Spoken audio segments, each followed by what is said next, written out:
नमस्कार दर्शक मित्रों, हूँ છું જીગર, હું છું દિગ્વિજય। નર્મદા સમાચારમાં આપનું હાર્દિક સ્વાગત છે। સૌપ્રથમ જોઈશું અત્યાર સુધીના મુખ્ય સમાચારો। છેલ્લી 5 ટર્મના ગુજરાતના ઇતિહાસમાં ભાજપાનું કમળ આ ટર્મમાં સૌથી વધુ મુરઝાયું। વર્તમાન પત્રોની સુર્ખીઓમાં વિધાનસભાની ચૂંટણી। કોણ બનશે ગુજરાતના મુખ્યપ્રધાન? 5 ચહેરાઓ હોટ ફેવરિટ।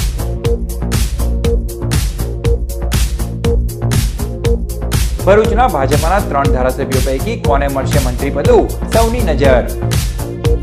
વાગરાના હારેલા ઉમેદવાર સુલેમાન પટેલ કોર્ટના દ્વાર ખટખટાવે તેવી વકી। અને જવાબ નહીં મળે તો અમે કોર્ટમાં ન્યાય માટે જઈશું। મોડી રાતે મતગણતરી કેન્દ્ર બહાર સમર્થકોનો હલ્લો। ભરૂચના મતદારોમાં જાગૃતિ, 15,000 થી વધુ મતદારોએ કર્યો નોટાનો ઉપયોગ।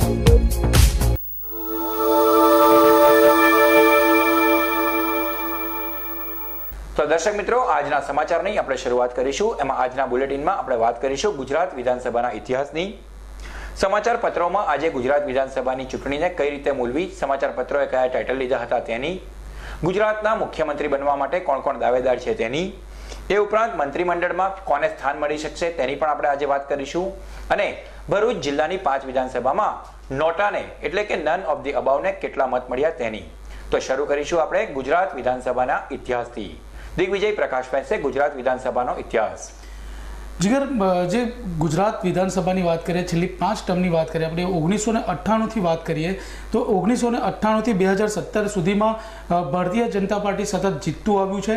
ભારતીય જનતા પાર્ટીને આ વખતે બહુ મોટો ફટકો પડ્યો છે છેલ્લી 5 ટર્મમાં, કારણ કે ભારતીય જનતા પાર્ટીએ ઓછામાં ઓછી આ 5 ટર્મની અંદર વાત કરીએ તો ઓછામાં ઓછી 115 બેઠક મેળવી હતી ગત ટર્મમાં, પરંતુ આ વખતે તેનાથી પણ ઓછી સેન્ચુરી પણ નથી મારી શકી। આપણે 5 ટર્મની વાત કરીશું તો સૌથી પહેલાં આપણે નજર નાખીએ 1998 પર। 1998માં ભારતીય જનતા પાર્ટીએ 117 સીટો હાંસલ કરી હતી, કોંગ્રેસે 53 સીટો હાંસલ કરી હતી, જ્યારે 12 સીટો અન્યને ભાગે ગઈ હતી। આ જ રીતે 1998માં જો આપણે કયા પક્ષને કેટલા ટકા વોટ મળ્યા હતા એના ઉપર નજર કરીએ તો ભારતીય જનતા પાર્ટીને 44.81% મત મળ્યા હતા, જ્યારે કોંગ્રેસને 34.85% મત મળ્યા હતા। આમ 1998માં ભારતીય જનતા પાર્ટીને 117 બેઠકો મળી હતી। અને ત્યારબાદ 2002ની વાત કરીએ તો 2002 કે જે ગોધરાકાંડ થયું અને ત્યારબાદની આ જે ઇલેક્શન હતું, નરેન્દ્ર મોદીનો વેવ ખૂબ સરસ આમાં ચાલ્યો હતો, મોદી મેજિક ચાલ્યો હતો।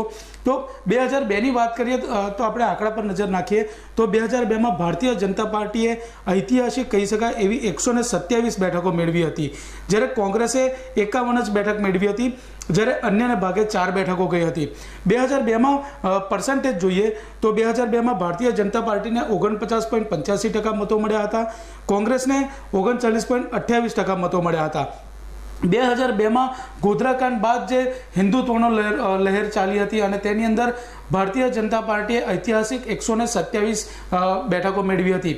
2002 બાદ 2007ની અંદર જે ભારતીય જનતા પાર્ટીનો એજન્ડા છે એ વિકાસ થઈ ગયો હતો અને વિકાસના નામ ઉપર તેઓએ મત મેળવવાની શરૂઆત કરી હતી।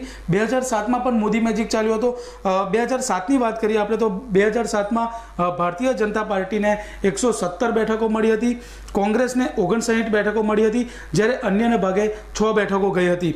જો પર્સન્ટેજની વાત કરીએ તો ભારતીય જનતા પાર્ટીએ 49.12% મતો મેળવ્યા હતા, કોંગ્રેસે 38% મતો મેળવ્યા હતા। 2007માં પણ કુલ 117 બેઠકો ભારતીય જનતા પાર્ટીએ મેળવી હતી અને સત્તાનું સુકાન સંભાળ્યું હતું।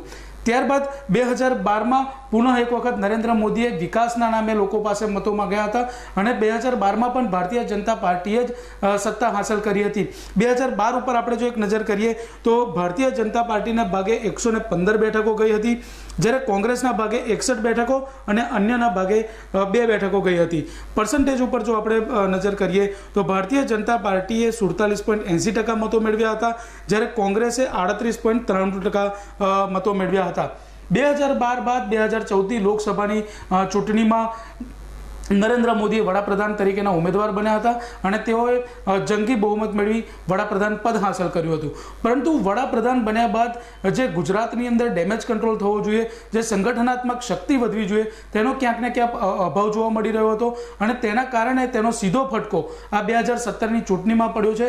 2017માં ભારતીય જનતા પાર્ટી સેન્ચુરી પણ નથી કરી શકી. આ વખતે અમિત શાહ અને નરેન્દ્ર મોદી તમામ 150 બેઠકો મેળવવાના દાવા કરી રહ્યા હતા, પરંતુ એ 100 ને પણ 3 અક્ષરમાં પણ આંકડો વટાવી શક્યા નથી. આ વખતની બેઠકો પર નજર કરીએ તો ભારતીય જનતા પાર્ટીના ભાગે 99, કોંગ્રેસના ભાગે 77, જ્યારે અન્યના ભાગે 6 બેઠકો ગઈ છે.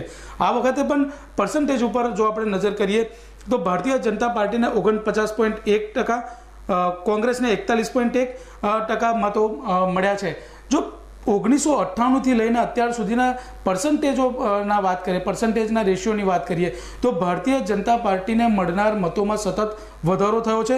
આ વખતે 49.1% એને મત મળ્યા છે. મતો જરૂરથી વધુ મળી શક્યા છે, પરંતુ તેને સીટોમાં તબદીલ નથી કરી શક્યા અને માત્ર 99 સીટો અહીં મળી શકી છે. આપણે 2014ની લોકસભાની વાત કરીએ તો ભારતીય જનતા પાર્ટીને 60% મતો મળ્યા હતા. એટલે વડાપ્રધાનના નામે ખૂબ જંગી મતદાન થયું હતું અને ભારતીય જનતા પાર્ટીને તેમાં સારો ફાયદો થયો હતો. પરંતુ આ વખતે ક્યાંક ને ક્યાંક માત્ર ને માત્ર 99 બેઠકો પર ભારતીય જનતા પાર્ટીએ અટકવું પડ્યું છે અને આ ચૂંટણી બાદ સંગઠનને મજબૂત બનાવવા માટે, ડેમેજ કંટ્રોલ કરવા માટે ભારતીય જનતા પાર્ટીએ મનોમંથન અચૂક કરવું જ પડશે. એટલે દિગ્વિજય, ચોક્કસપણે એવું કહી શકાય કે એક વાત કહેવાય કે શહેર મેં તેરી જીત સે જ્યાદા ચર્ચે મેરી હાર કે હૈ. કોંગ્રેસે એ વાતને સાબિત કરી એવું લાગ્યું છે, કારણ કે ઉત્તર તમે જુઓ તો જે રીતે આપણે બધા ગ્રાફ્સ જોયા તો ગ્રાફ્સમાં કોંગ્રેસે દરેક વિધાનસભામાં ઉત્તર બેઠકમાં એને વધારો કર્યો જ છે અને ચોક્કસ આવતા વર્ષે 2018માં જે અન્ય રાજ્યોમાં વિધાનસભાની ચૂંટણી આવી રહી છે અને 2019માં જે લોકસભાની ચૂંટણી આવી રહી છે તેની ઉપર પણ આ બિલકુલ એક ભારતીય જનતા પાર્ટી માટે લાલબત્તી સમાન આ વસ્તુ છે અને તે લોકોએ મનોમંથન કરીને ફરીથી પોતાનું સંગઠન બી મજબૂત કરવું જ પડશે, તો ફરીથી ભાજપાની પોતાની પકડ જમાવી શકશે. કોંગ્રેસમાં એક વસ્તુ આ વખતે ઉડીને આંખે વળગે તેવી છે કે જે દિગ્ગજ નેતાઓ છે, દિગ્ગજ નેતાઓ પોતાના નામે બેઠકો નથી મેળવી શક્યા, પરંતુ જે નવા યુથ આવતું ગયું છે તેમના નામે 100% એમને બેઠકોમાં ફાયદો થયો છે. બની શકે કોંગ્રેસ પણ આ ચૂંટણીથી કંઈક શીખી અને નવા ચહેરાઓને આગળ લાવી શકે તો આગામી ઇલેક્શન્સમાં એમને કામ લાગે. અને સાથોસાથ ટૂંકા માર્જિનથી પણ દિગ્વિજય ઘણી સીટો ઉપર ઉમેદવારો જીત્યા છે, પછી ભલે કોંગ્રેસના હોય કે ભાજપના હોય. અમુક જગ્યા પર તો જેવી રીતે કપરાડાની બેઠક છે ત્યાં તો માત્ર 150 જેટલા સીટના અંતરથી જ કોંગ્રેસના ઉમેદવાર જીત્યા છે અને ભારતીય જનતા પાર્ટીએ સીટ ગુમાવવાનો વારો હતો. તો દર્શક મિત્રો, સમાચારને આગળ વધારતા હવે આપણે વાત કરીશું કે જે ગઈકાલે પરિણામો આવ્યા અને પરિણામ બાદ આજના જે આપણા ગુજરાતના લીડિંગ વર્તમાન પત્રો હતા એ વર્તમાન પત્રોએ પોતાના જે ટાઇટલ માર્યા. એવું કહેવાય છે કે વર્તમાન પત્રનું જે ટાઇટલ હોય છે તે જો ઇફેક્ટિવ હોય તો તરત વાંચકને એ સમાચારને વાંચવા માટેની રુચિ કે રસ જાગતો હોય છે. તો ટાઇટલ ઉપર એક નજર કરીએ તો સૌથી પ્રથમ ગુજરાત સમાચાર જે લીડિંગ ન્યૂઝપેપર છે, ગુજરાત સમાચારમાં દિગ્વિજય આજે જે ટાઇટલ હતું કે ભાજપની જીતમાં હાર અને કોંગ્રેસ હારીને જીત્યું. એટલે આની ઉપર પણ આપણે જો ચર્ચા કરીએ તો આ એક બહુ સરસ રીતે વ્યંગાત્મક રીતે વાત કરી છે કે કોંગ્રેસ હારમાં જીત એટલે એને જે પોતાની 19 બેઠકો વધારી છે એટલે જીતી છે અને ભાજપ જીતીને પણ હારી ગયું. એટલે ધેટ મીન્સ કે એ લોકો જે 150 સુધીના દાવા કર્યા હતા ત્યાં સુધી પહોંચ્યા ના. તો આવી જ રીતે બીજું એક અન્ય વર્તમાન પત્ર સંદેશ છે. સંદેશના ટાઇટલની આપણે વાત કરીએ તો ભાજપનો વિજય, કોંગ્રેસનું નવસર્જન. એટલે કોંગ્રેસે જેનું પોતાનું નવસર્જન આવે છે એનું જે ટાઇટલ હતું તેને સાર્થક કર્યું છે અને એ ટાઇટલનો સંદેશ વર્તમાન પત્રએ અહીંયા ઉપયોગ કર્યો છે. એવી જ રીતે દિવ્ય ભાસ્કર જે અખબાર છે તેનું એક છે, એમાં ગુજરાતીઓએ મોદીને હરાવ્યા નહીં પરંતુ ડરાવ્યા એવું લખ્યું છે. એટલે ગુજરાતીઓએ મોદીને હરાવ્યા નહીં પણ ડરાવ્યા. એટલે ભારતીય જનતા પાર્ટી માટે એક રેડ સિગ્નલ હતો કે બસ હવે તમે અહીંયા તમારો જે સત્તાના તમે એમાં આવી ગયા છો નશામાં, એ તમે અટકી જાઓ, તમારા માટે બિલકુલ અલાર્મિંગ સિચ્યુએશન છે. દિવ્ય ભાસ્કર કંઈ એવું કહેવા માંગતું હતું. તો આવી જ રીતે અન્ય એક આપણું સુરતનું ન્યૂઝપેપર છે ગુજરાત મિત્ર, તેને પણ બહુ સરસ ગુજરાતી ભાષાનો પ્રયોગ કર્યો છે અને બહુ સારું એને ટાઇટલ લખ્યું છે. ગુજરાત મિત્ર આજે લખ્યું હતું કે ગુજરાતે જાણે મોદીનો કાન આવડીને નાક રાખ્યું. કેટલું સરસ રીતે એમને લખ્યું છે કે કાન આવડીને નાક રાખ્યું, નાક કાપ્યું નહીં. એટલે નરેન્દ્ર મોદીને રાખવા માટે ગુજરાતની જનતા માંગતી હતી તે બિલકુલ સાબિત થયું, પરંતુ કાન આવડીને એટલે તમને ટકોર કરી છે કે ભાઈ તમે અહીંયા સમજી શકશો. ખરેખર ગુજરાત મિત્રનું ટાઇટલ ખૂબ જ રસપ્રદ હતું. અન્ય એક છે ગુજરાત ગાર્ડિયન, એમાં પણ એક ટાઇટલ હતું કે ગુજરાતમાં ફરી ભાજપ 99 બેઠકો સાથે વિજયી બન્યું હતું. એટલે એમને પણ જે ખરી સ્થિતિ છે તેને જ મૂકી દીધી છે ને 99 બેઠક ભાજપની બતાવી છે. તો અંગ્રેજી વર્તમાન પત્ર ટાઈમ્સ ઓફ ઇન્ડિયા આવે છે, તેના પણ આપણા ગુજરાતમાં ઘણા વાચકો છે. ટાઈમ્સ ઓફ ઇન્ડિયાનું પણ બહુ સરસ એ હતું કે BJP sixer lands one short of century. બહુ સરસ વાત કરી છે કે બીજેપીએ સિક્સર તો મારી but it lands one short of a century. એટલે 99 પર આવીને અટકી ગઈ, સેન્ચુરી થતા રહી ગઈ હતી. તો દર્શક મિત્રો, આ એક સરસ પ્રેઝન્ટેશન અમે તમારા માટે તૈયાર કર્યું હતું, જેમાં આજના જે વર્તમાન પત્રો હતા એ વર્તમાન પત્રોના જે ટાઇટલ હતા તે આપ સમક્ષ અમે લોકોએ મૂક્યા હતા. હવે આપણે આગળ જો વાત કરીએ તો અત્યારે સૌના મુખે હવે ચૂંટણી પતી ગઈ, ભાજપને સીટ મળી ગઈ. હવે સૌથી પહેલો એક સવાલ એ થાય છે કે ભારતીય જનતા પાર્ટી તરફથી ગુજરાતનો નવો નાથ કોણ, ગુજરાતનો મુખ્યમંત્રી કોણ હશે? તો એક ટેન્ટેટિવ તારીખ તો આવી ગઈ છે કે 25મી ડિસેમ્બરે અટલ બિહારી વાજપેયીનો જન્મદિવસ છે. તો એ દિવસે ભારતીય જનતા પાર્ટી અને જે ગુજરાતનું સ્ટેડિયમ છે મોટેરા ક્રિકેટ સ્ટેડિયમ, ત્યાં તૈયારીઓ થશે. એ તો સત્તાવાર માહિતી આવી ચૂકી છે, પરંતુ ચહેરો કોણ હશે તે અંગે હજુ અચમંજસ ચાલી રહી છે. તો તેની અંગે આપણે થોડી તેનું મંથન કરીશું. તો દિગ્વિજય એની પર પ્રકાશ ફેંકશે. જી જીગર, મુખ્યમંત્રી કોણ બનશે તેના ઉપર સૌથી મોટી નજર છે, કારણ કે જ્યારે ચૂંટણીઓ લડવાની હતી ત્યારે વડાપ્રધાન નરેન્દ્ર મોદી અને અમિત શાહ બંને જણાવી રહ્યા હતા કે આ વખતે વિજયભાઈ રૂપાણી, વર્તમાન મુખ્યમંત્રી વિજય રૂપાણી અને ડેપ્યુટી સીએમ નીતિન પટેલની જ અધ્યક્ષતામાં આ ચૂંટણી લડી રહ્યા છે.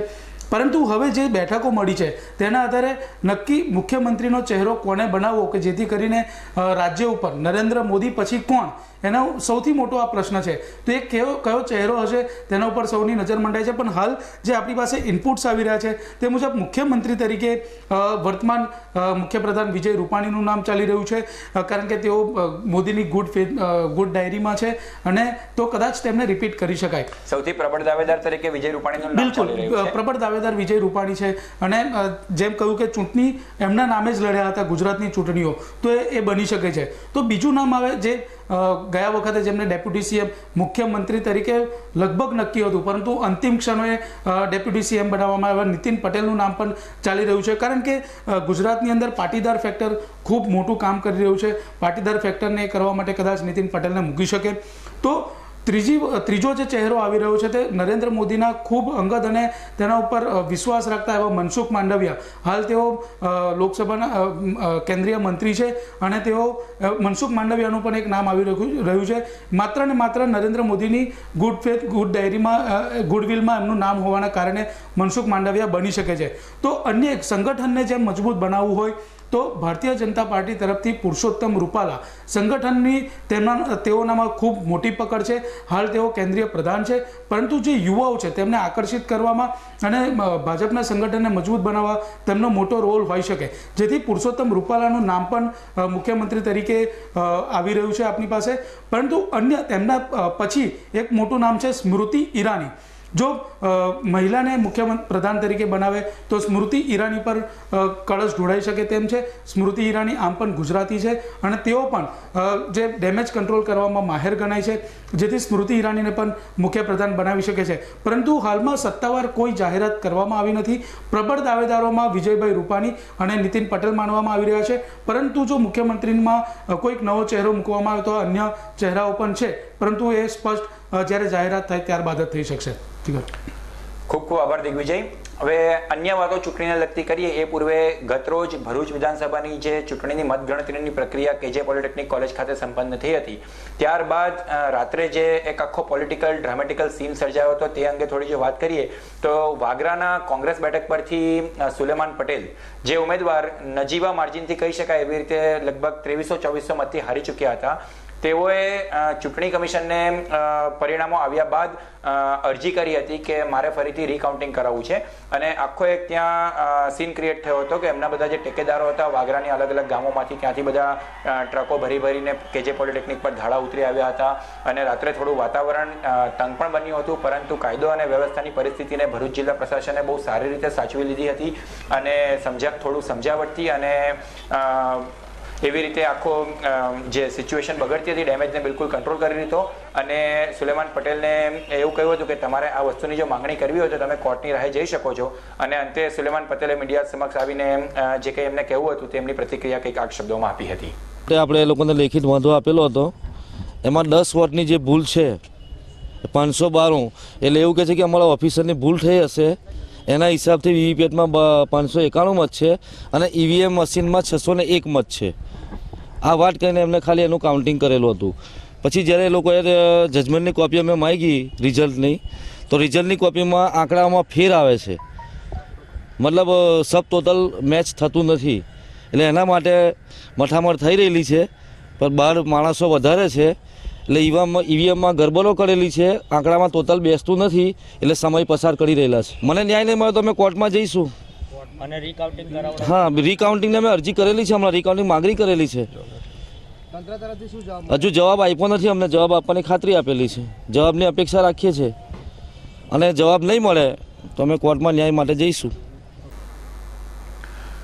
તો દર્શક મિત્રો, બ્રેક બાદ પુનઃ આપનું સ્વાગત છે. હવે આપણે આગળ વાત કરીશું કે જે ચૂંટણીના પરિણામો આવી ચૂક્યા છે અને 99 ધારાસભ્યો ગુજરાતને ભારતીય જનતા પાર્ટી તરફથી મળ્યા છે. તો તરત જ જેવી રીતે શપથવિધિ થશે મુખ્યમંત્રીની, તેની સાથે અલગ અલગ જે વિવિધ મંત્રીમંડળો છે તેના મંત્રીપદા પણ સોંપવામાં આવશે. તો ભરૂચમાંથી આ વખતે કયા ધારાસભ્યો જે ચૂંટાઈને ગયા છે તેમના મંત્રી બનવા માટેના કેટલા પ્રબળ ચાન્સીસ છે તેની ઉપર આપણે પ્રકાશ ફેંકીશું. વાત કરશે દિગ્વિજય. જીગર, આ વખતે જે ભારતીય જનતા પાર્ટીના 93 ધારાસભ્યો છે, 93 પ્રબળ દાવેદાર ગણવામાં આવી રહ્યા છે. સૌથી પહેલાં વાત કરીશું ઈશ્વરભાઈ પટેલની. ઈશ્વરભાઈ પટેલની આ 4થી ટર્મ છે, અનુભવ છે, તેઓ અગાઉ સંસદીય સચિવ રહી ચૂક્યા છે, ગત ટર્મની અંદર તેઓ સહકાર મંત્રી બની ચૂક્યા છે. તો તેથી આ વખતે પણ તેમનું મંત્રીમંડળમાં તેઓને સ્થાન મળી શકે તેવું જણાઈ રહ્યું છે. બીજી વાત કરીએ દુષ્યંતભાઈ પટેલની. દુષ્યંતભાઈ પટેલની આ 3જી ટર્મ છે. 3જી ટર્મની અંદર સતત તેઓ જનાદેશ મેળવતા આવ્યા છે, લોકપ્રિય નેતા છે અને બીજું એક કહેવામાં આવે કે પાટીદાર ચહેરો છે. ઉપરાંત આનંદીબેન પટેલ અને ડેપ્યુટી સીએમ નીતિનભાઈ પટેલના માનીતા માનવામાં આવે છે. તેથી દુષ્યંતભાઈ પટેલને પણ આ વખતે ચાન્સ મળી શકે તેવું જણાઈ રહ્યું છે. એજ્યુકેટેડ ધારાસભ્ય છે બિલકુલ, અને લોકપ્રિય હોવા ઉપરાંત તેઓને સારું એવું ખાતું સોંપાઈ શકાય તેવું માનવામાં આવી રહ્યું છે. તો બીજી તરફ અરુણસિંહ રાણા, તેઓ વાગરા જેવી બેઠક ઉપરથી જીતીને આવ્યા છે. વાગરા બેઠક જીતવી, ગઈકાલે જ્યારે અરુણસિંહ રાણા સાથે વાત થતી હતી ત્યારે અરુણસિંહ રાણા એ જ કહેતા હતા કે વાગરાની બેઠક એક જ વ્યક્તિ જીતી શકે છે અને તે અરુણસિંહ રાણા છે, અને તેઓએ તે સાબિત કરી બતાવ્યું હતું. મુસ્લિમ મતોમાંથી પણ અરુણસિંહ રાણા આ બેઠક કાઢી લાવ્યા છે, જે ઉપરાંત તેઓ અમિત શાહના ખૂબ અંગત માનવામાં આવે છે. તેઓ પાસે પણ સહકારી ક્ષેત્રનો ખૂબ બહોળો અનુભવ છે, તો તેઓને પણ મંત્રીમંડળમાં સ્થાન મળી શકે તેમ છે. આમ ભારતીય જનતા પાર્ટીના 3 જે ભરૂચ જિલ્લાના ધારાસભ્યો છે તેઓ પાસે પ્રબળ દાવેદારી તો છે જ, પરંતુ અંતે તો અંતિમ નિર્ણય મોવડી મંડળે જ કરવાનો છે. જીગર, આભાર દિગ્વિજય. દર્શક મિત્રો, સમાચારોની આગળ વાત કરીએ તો મતદાતા પોતાનો મતાધિકારનો ઉપયોગ કરી શકે અને એનો મત બિલકુલ એળે ના જાય એટલા માટે ચૂંટણી પંચ દ્વારા છેલ્લા કેટલા વર્ષોથી એક નવું નોટા નામની એક સુવિધા આપવામાં આવી છે કે તમારે જો ચૂંટણી આપો ત્યારે ઈવીએમ મશીનમાં સૌથી છેલ્લું એક બટન નોટાનું હોય છે, NOTA, નન ઓફ ધી અબાવ. એટલે જો તમારે કોઈને પણ ઉમેદવારને તમે જો લાયક નથી ગણતા તો તમે નોટાનું બટન દબાવો તો તમારો મત ગણાશે કે તમે મતદાન કર્યું, તમે ભારતના એક નાગરિક છો અને તમે તમારું મતદાનની ફરજ અદા કરી એ ગણાશે, પરંતુ મત તમે નોટામાં પડ્યો હશે. તો આ એક બહુ રસપ્રદ માહિતી હોય છે. તો આ વખતે જે ચૂંટણીના આંકડા આપણી પાસે આવ્યા મતગણતરી બાદના, તો એમાં આપણે ભરૂચ જિલ્લાની ખાલી 5 વિધાનસભાની જો વાત કરીએ તો ભરૂચ જિલ્લાની 5 વિધાનસભાની જે બેઠકો હતી એમાં 15,678 જેટલા આપણે જોઈ શકીએ છીએ. 15,678 એટલે દિગ્વિજય બહુ મોટો આંકડો કહેવાય. 15,678 મતદાતાઓ એવા છે જેઓએ નોટાનો ઉપયોગ કર્યો છે અને નોટામાં પોતાનું બટન દબાવીને મત આપ્યો છે. અને આપણે જો આ જ વસ્તુને વિધાનસભાવાર જો ડિવાઈડ કરીને વાત કરીએ તો સૌથી વધુ ઝઘડિયા જે ટ્રાઇબલ વિસ્તાર છે ત્યાંના લોકો ત્યાંના એ છે કે જે લોકોને એવું કહેવામાં આવે છે કે ભાઈ તમારે પર્ટિક્યુલર બટન પર દબાવવાનું ના કરવાનું, એ લોકોમાં પણ થોડીક જાગૃતતા આવી છે અને એ લોકોએ 5,364 મતદારોએ નોટાનો ઉપયોગ ઝઘડિયા બેઠક પર કર્યો છે.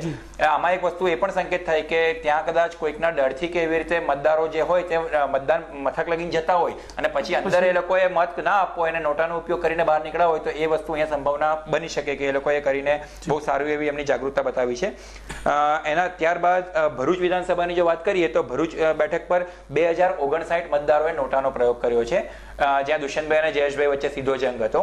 આવી જ રીતે જંબુસર બેઠક પર પણ ત્રિપાંખ્યો જંગ હતો. ત્યાં 2833 મતદારોએ નોટાનો ઉપયોગ કર્યો છે અને નોટામાં પોતાનું બટન દબાવીને મત આપ્યો હતો. અંકલેશ્વરમાં 2625 ઉમેદવારોએ નોટાનું બટન દબાવ્યું હતું. ખેર આ 3 બેઠકો પર તો જે ઉમેદવારો જીત્યા છે તે લોકોની સરસાઈ ખાસી મોટી હતી, એટલે નોટાથી બહુ ફરક પડે એવું નહીં હોય. પણ જો એક રસપ્રદ બાબત એ છે કે વાગરા વિધાનસભાની બેઠક છે ત્યાં 2797 મતદારો છે જે લોકોએ પોતાનો ઉપયોગ નોટામાં કર્યો હતો, મતદાનનો ઉપયોગ. તો દિગ્વિજય, આ બેઠક પર પરિણામો બદલી શકે એવા હોત કે આ જે પરિણામો છે, કારણ કે ત્યાંની જે માર્જિનનો એ છે ડિફરન્સ, એ 2500-2600 ની મતની આજુબાજુનો જ રહ્યો છે અને 2797 મત નોટામાં પડ્યા હતા. તો ખરેખર નોટા પણ એક બહુ શક્તિ ધરાવતું એ છે, જેનો મતદારો જો બિલકુલ યોગ્ય સમયે ઉપયોગ કરતા હોય તો એ ખરેખર લોકશાહીને અને આવનારા પરિણામોને પણ બદલી શકતા હોય. જીગર, ગુજરાતની અંદર પણ જે નોટાનો ઉપયોગ છે, મતદારોમાં જાગૃતિ આવી છે તે જોવા મળે છે. ગુજરાતમાં લગભગ 5 લાખ જેટલા લોકોએ નોટાનો ઉપયોગ કર્યો છે. એ પણ ખૂબ મોટો આંકડો છે, જેથી લોકો સ્પષ્ટ નિર્દેશ આપી રહ્યા છે કે અમે મતદાનથી ચૂકીશું નહીં, પરંતુ જે ચૂંટણીમાં ઉભા રહ્યા છે ઉમેદવારો તે અમને પસંદ નથી અને તેથી તેઓએ નોટાનો ઉપયોગ કર્યો છે અને દેશ પ્રત્યે પોતાની ફરજ અદા કરી છે. ભરૂચના નંદેલાવ ફ્લાયઓવર ઉપર 2 વાહનો ટકરાતા એક વ્યક્તિને ઈજાઓ પહોંચી હતી. પ્રાપ્ત માહિતી અનુસાર ટેન્કર નંબર GJ6WV 5724 નો ચાલક ટેન્કર લઈ ભરૂચ દહેજ બાયપાસ માર્ગ ઉપર નંદેલાવ ઓવરબ્રિજ પરથી પસાર થઈ રહ્યો હતો. તે વેળાએ ઉભેલા હાઈવા ટ્રકની પાછળ ધડાકાભેર ટેન્કર ભટકાતા અકસ્માત સર્જાયો હતો. સદર અકસ્માતમાં ટેન્કર ચાલકને ઈજા થતાં તેને તાત્કાલિક સારવાર અર્થે ભરૂચ સિવિલ હોસ્પિટલ ખસેડાયો હતો. બનાવ અંગે પોલીસ મથકે જાણ કરવામાં આવી છે. ભરૂચની ફેથ કેલ્વરી શાળા ખાતે નાતાલના પર્વની આગોતરી ઉજવણી કરાઈ. ભરૂચની ફેથ કેલ્વરી શાળામાં મંગળવારના રોજ 16મા વાર્ષિક નાતાલ ઉત્સવનું આયોજન કરવામાં આવ્યું, જેમાં વિવિધ સાંસ્કૃતિક કાર્યક્રમો યોજાયા, જેમાં શાળાના વિદ્યાર્થીઓએ ઉત્સાહપૂર્વક ભાગ લીધો. સદર કાર્યક્રમમાં શાળા પરિવાર અને વાલીઓ ઉપસ્થિત રહ્યા.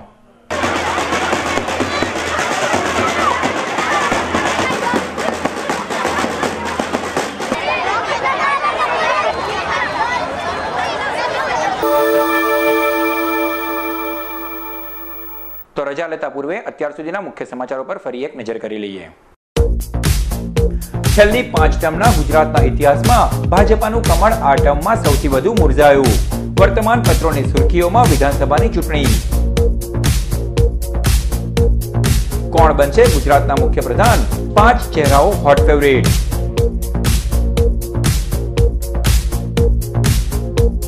ભરૂચના ભાજપાના 3 ધારાસભ્યો પૈકી કોને મળશે મંત્રી પદું? સૌની નજર.